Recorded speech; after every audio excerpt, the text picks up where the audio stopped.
In this video, I will show you how to leave a Trello board.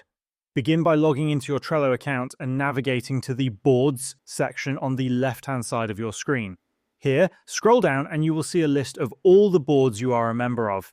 Find the board you want to leave and click on it. Once inside the board, click on the three-dot menu located in the upper right-hand corner.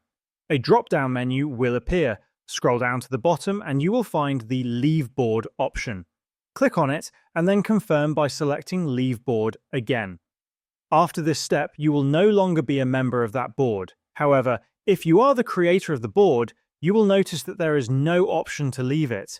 Instead, the only way to remove the board from your account is by closing it. To do this, open the board, click on the three-dot menu, and scroll to the bottom of the list. Select Close Board, then confirm by clicking Close again. If the board has other members, it will be closed for them as well.